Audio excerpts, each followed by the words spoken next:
E nessa aula eu quero falar um pouquinho para vocês de empreendedores super inspiradores do Brasil, né? E que eles seguem muito de tudo isso que a gente falou na aula um e 2, né? De buscar oportunidades, mesmo tendo recursos super limitados, e dos comportamentos que a gente vê no empreendedor. O primeiro deles, uma super empreendedora, na verdade, quatro super empreendedores, né? Mas a gente conhece mais a Zica Assis. Para quem não conhece, é um case maravilhoso. A Zica veio de uma família super humilde, 12 irmãos, começou a trabalhar aos 9 anos, foi faxineira, babá, enfim. E ela tinha um sonho que era de ter um produto que fortalecesse, que desse e que reconhecesse a beleza natural do cabelo dela, né?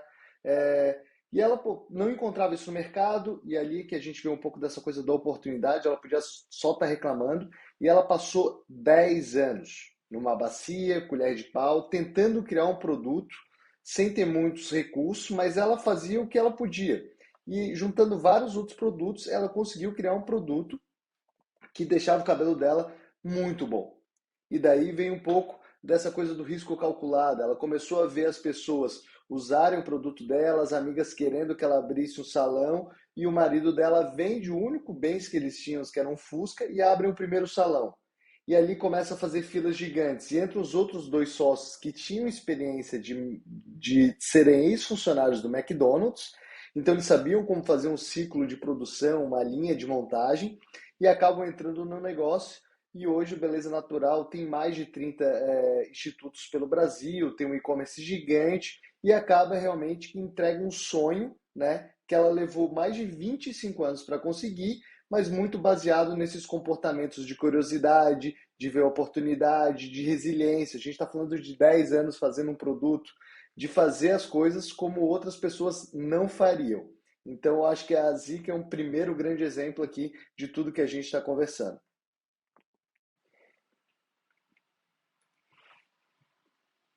E agora a gente vai falar de outro caso que eu adoro, que é o da Alexandre Costa, da Cacau Show, né? Quando você vê a maior rede de lojas de chocolates finos do mundo, você não imagina como esse cara começou. O Alexandre ele teve a sorte, né? Mesmo de origem humilde, a mãe dele sempre levava, os pais deles eram comerciantes, sempre levavam ele para fazer venda juntos. E a mãe dele vendia chocolate. E quando ele tinha 14 anos, ela parou de vender chocolate. Provavelmente o negócio não estava parando de pé. Ele decidiu, depois de 3 anos, quando ele tinha 17, se aventurar no mundo do chocolate. Era alguma coisa que ele gostava, sabia, tinha ouvido, recebido muita informação, aquilo que a gente falou, né, da busca da informação. E ele foi vender esses chocolates aos 17 anos. Ele era muito bom vendedor, né? E na primeira Páscoa dele, ele conseguiu fazer 2.000 encomendas. 2.000 encomendas. Falando, batendo porta a porta e conversando com todo mundo. E quando ele chegou pro dono da fábrica e disse, cara, esse aqui é o que eu consegui de encomenda, como é que a gente faz para entregar? O dono da fábrica disse, cara, a gente não vai conseguir entregar isso. E ele, sabendo muito de como o produto era bom, de como ele avaliava isso, ele pegou o empréstimo e abriu a própria fábrica e conseguiu entregar toda essa produção. E ali, em 1988, nasce a Cacau Show. Tá?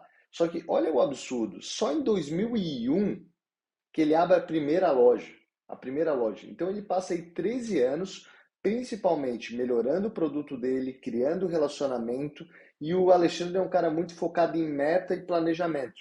Então ele não queria dar o passo muito maior do que a perna. Mas de 2001 até 2008, e só em 7 anos, ele abriu 1.000 lojas no país. Então acho que o Alexandre é um grande exemplo para a gente de comprometimento, de busca pela excelência e pela qualidade. Ele passou muito tempo aprimorando o produto, deixando o produto excelente. Quem vai na Cacau Show vê ainda essa característica muito forte. Um cara que sabe definir as metas e consegue criar planos de ação para fazer elas acontecerem. Então, o Alexandre aqui é o nosso segundo grande exemplo de empreendedor aqui, que começou também sem muita estrutura. E a terceira história, para mim, é incrível, porque é um setor super difícil, mas que a gente teve um empreendedor no Brasil que fez história.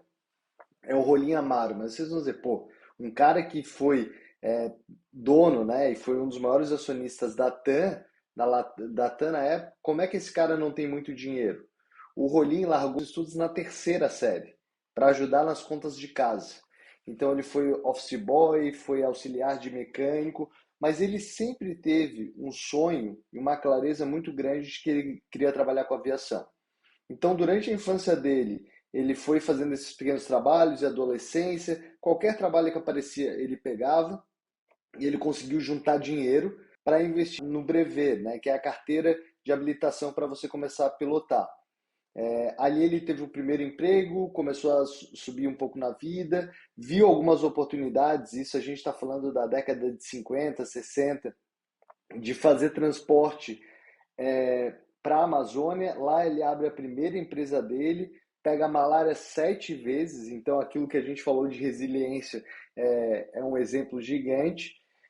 E depois, até fundada, ele sai da companhia dele, vai para a TAM, né, como um acionista minoritário, volta a trabalhar como funcionário e ali ele vai comprando pouco a pouco as ações da empresa, vai melhorando a frota, ele era um cara de extrema é, foco em qualidade, então tem histórias maravilhosas que ele pegava o voo e conversava com os passageiros lado a lado para perguntar, e aí, o que você está achando desse novo avião? O que você está achando do serviço?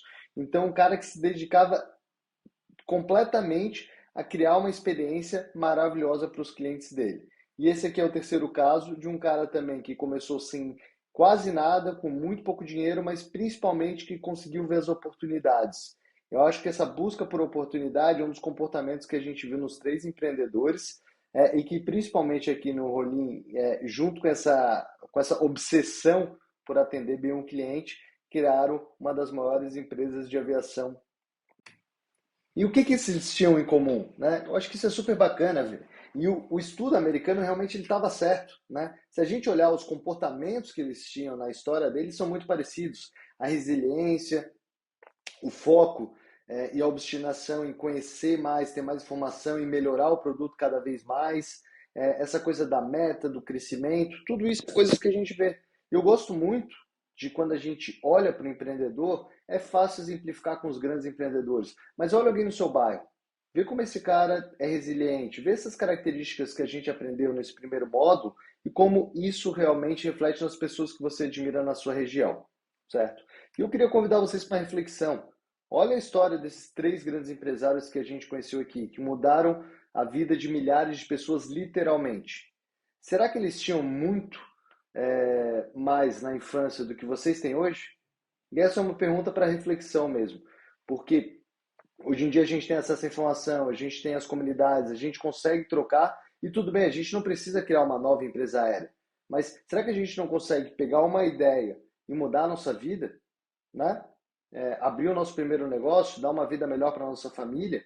E é isso aqui que eu convido vocês a fazer nas próximas 4 semanas. Essa primeira aula introdutória mesmo para a gente falar de empreendedorismo, falar dos mitos que tem e mostrar como é possível fazer isso. Nas próximas 4 semanas a gente aprofunda realmente no que tem para fazer e essa semana tem um exercício para vocês começarem a colocar na prática a visão de empreender. Valeu, gente. Aquele abraço.